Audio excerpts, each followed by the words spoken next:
Hi folks, it's another day in the studio today. Today we are going to be printing some of my favorite photographs for a collector. I'm going to be varnishing the prints and trimming them, packaging them, getting them all ready to go, and I will take you along for the ride. So it is a rainy day in the studio and I am making prints, testing out a paper, making little tweaks to this image that I haven't printed in a while. This is my test print right here.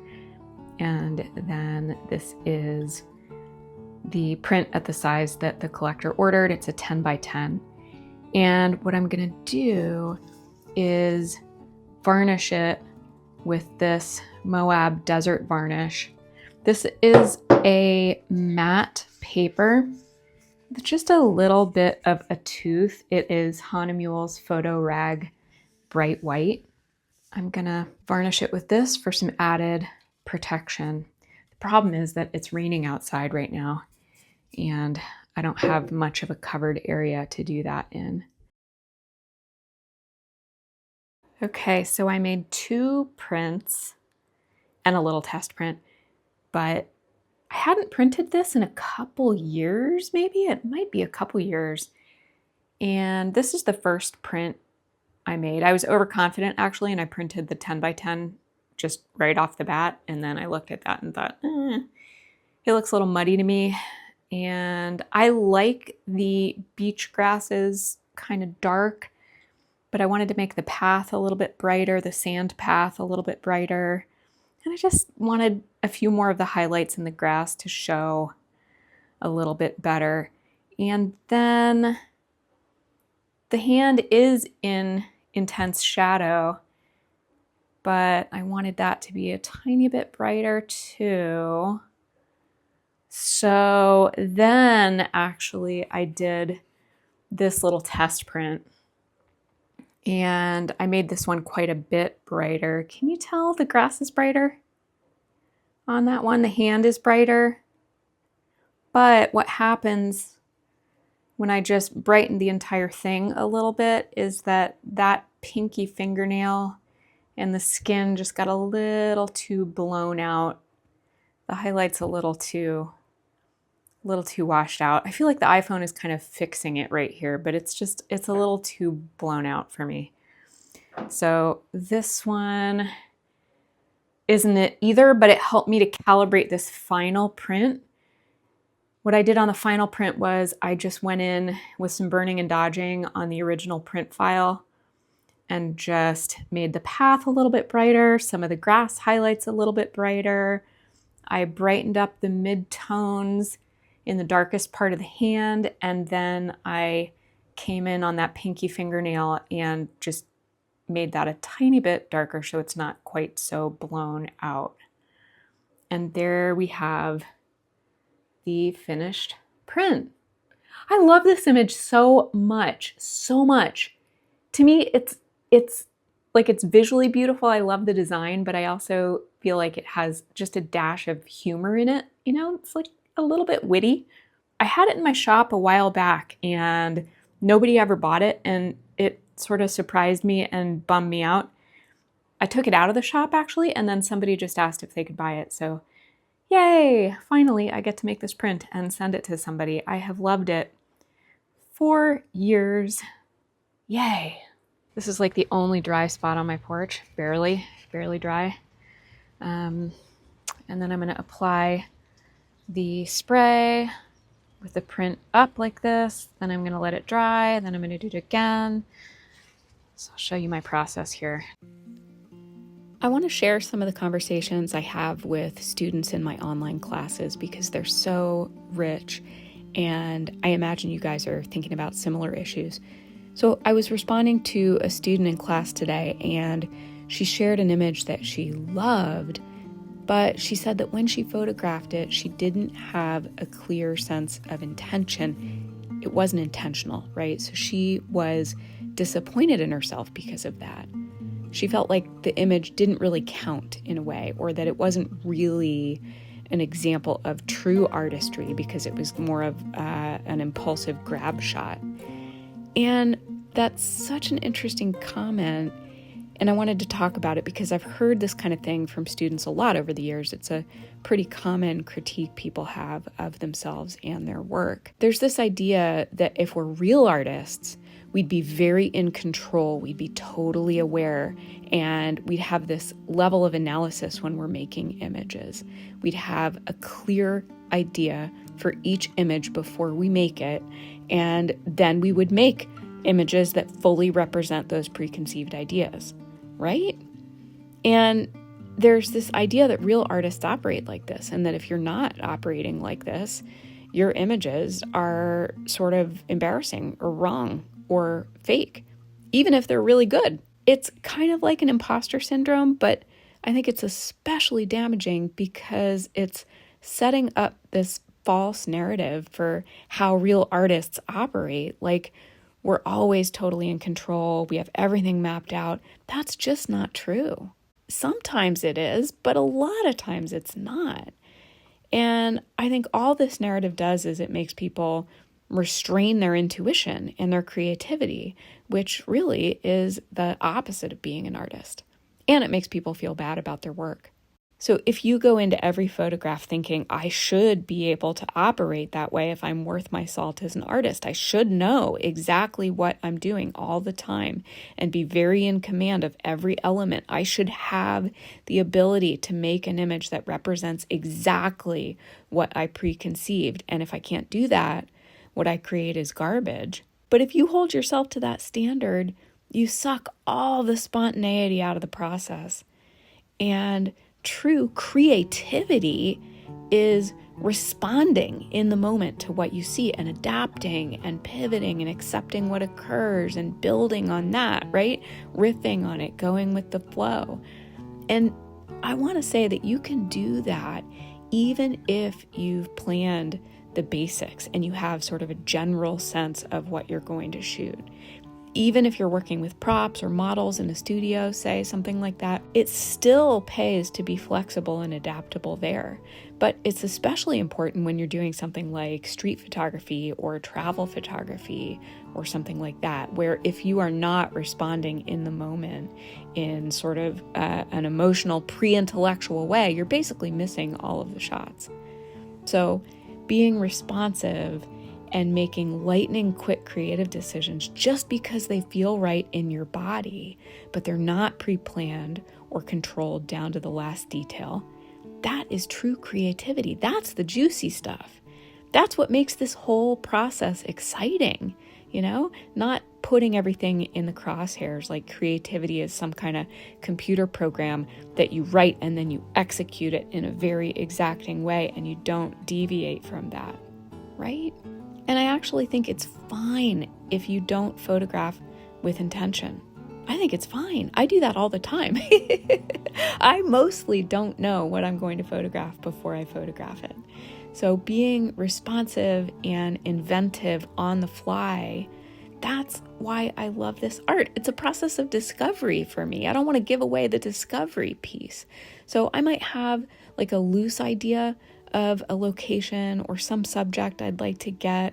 And occasionally I ask somebody to stand in a certain spot, or I grab some props and I make an image more like from scratch like that. But even then, I'm riffing on what I see. I'm pivoting. I'm adapting in each moment. I'm letting the light lead the way into images.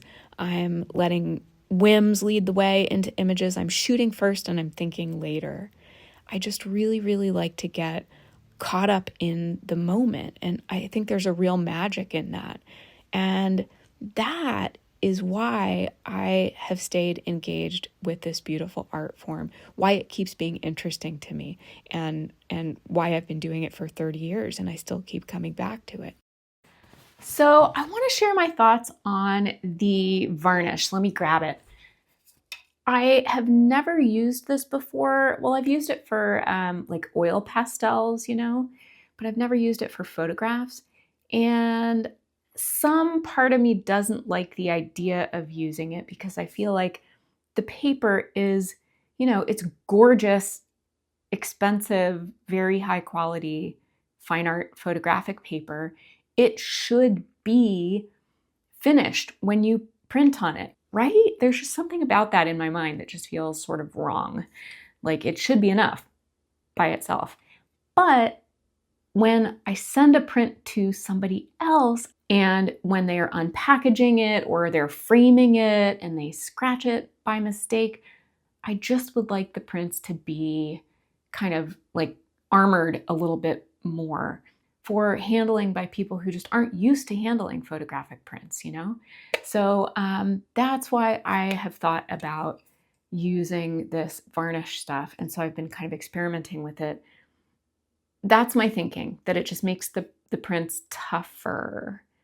But what I don't love about it is it smells really bad. So I don't love that I have to go out onto my porch, like in the winter in Oregon where I live, for a long, like months and months and months. It's sprinkling or raining all the time. I don't have a big covered area out there. So on rainy days, I basically can't safely varnish a print. I'm not going to spray this inside my house. It's got to be done outside.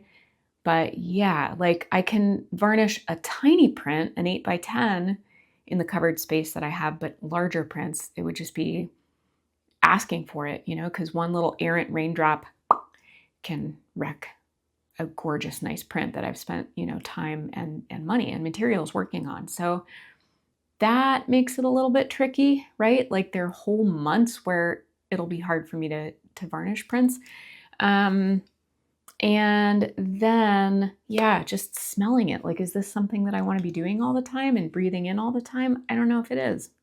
It might be that I just have to bite the bullet and do it because it makes the prints a little bit tougher.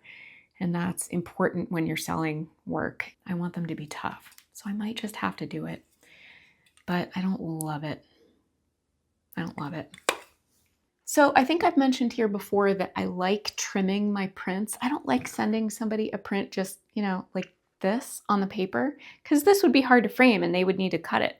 So I really like doing a nice trim and leaving like 1/2 inch or maybe 1/4 inch of a white border there for handling and for framing. And I can't recommend enough getting a really good mat cutter. A cheap mat cutter just does not cut straight lines. Or you cut one straight line and then you go to line up the next one and it cuts it at a little tiny bit of an angle. It's just so frustrating. A good paper cutter is just so worth it.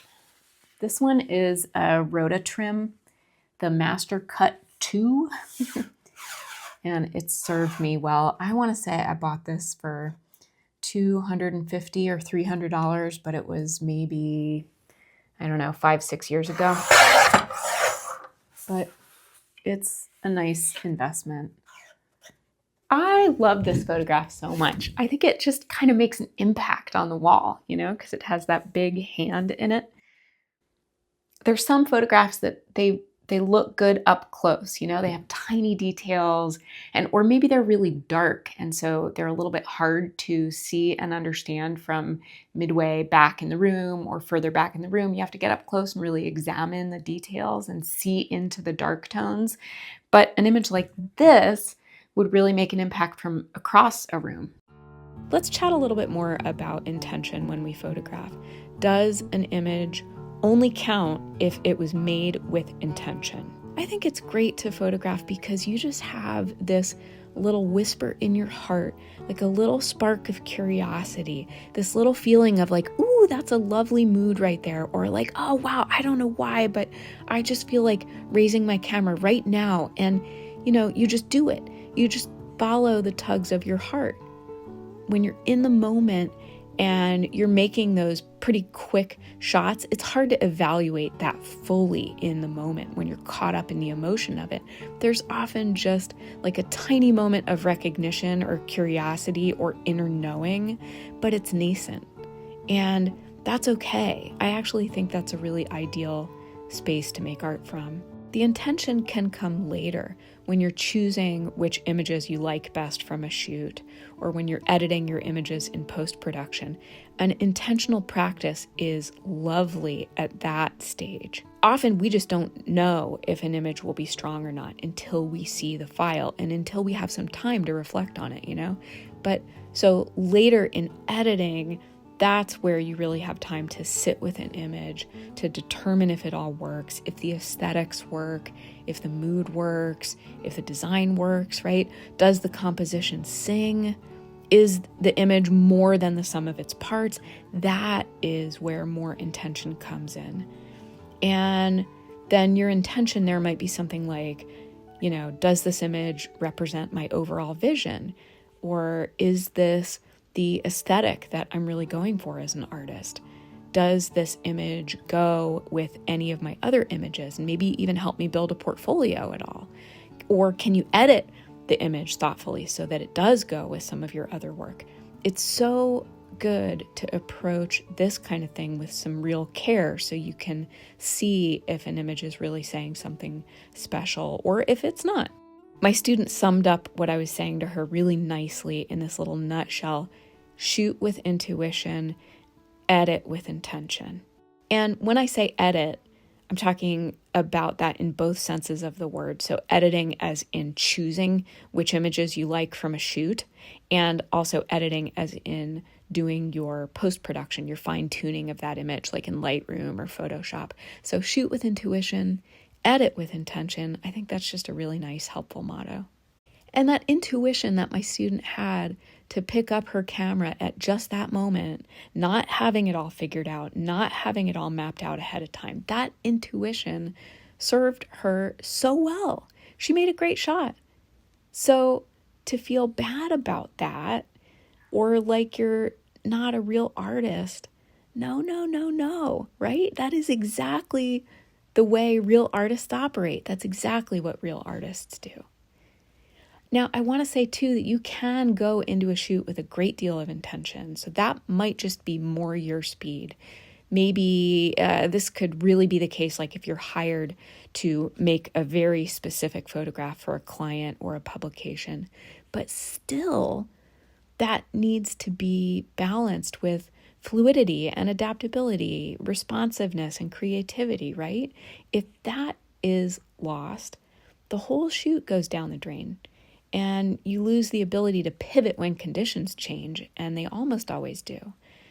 Do we want our whole creative practice to be plug and play? No, absolutely not. So that flexibility and openness is key. I wanted to address all of this because folks often feel like strong images aren't enough somehow. They also feel like they're being judged for the sort of back end, behind the scenes part of their practice. Like that also needs to be above board in some way. Like they have to behave perfectly in every move they make with their whole workflow behind the scenes. And what a burden that is. What a burden that is. I just want to tell you, if you are holding yourself to a standard like that, to just notice how it really stifles your sense of freedom with your practice and can really make it smaller and smaller and smaller and less enjoyable every single year. Really, the only thing that matters is the strength of the final image and your joy in the process, your connection to the process, that embodied connection to the process. Artists don't operate by a playbook. So consider this an invitation. Here's kind of a fun idea. Maybe what you could do is you could set the intention to adapt, to play, to respond, to keep an open mind when you shoot. The whole intention could be to follow up with your intuition in any given moment when you're out shooting. That is kind of a fun way to flip the script on all of this, right? It's really, really helpful. So yeah, some food for thought, and I hope it helps empower your practice. Okay, folks, thanks for joining me today. It's always fun to share these videos with you. If you'd like to explore creative ideas like these in more depth, as they relate to your own photography. There are many different ways to work with me. I have a series of online courses, most of which you can start as soon as you sign up. Some focus on the creative side of the practice, and some are more professional track classes. And I also do one-on-one mentoring with students around the world. That's where we meet on Zoom or phone and do a deep dive on your archives, on any challenges you're working through, your current projects and goals, and I'll help you gain clarity and momentum with those things. Mentoring will feel really helpful if you're stalled or unsure about your next steps. With all of my offerings, I bring 20 plus years as a curator, photographer, gallerist, professional portfolio reviewer, educator, and juror to the table. I give you all my best guidance and support. The links are below for all my current online classes and to schedule a mentoring session with me. And if you enjoyed this video, please share. It does help support the work I do. Okay, happy photographing out there. Be well.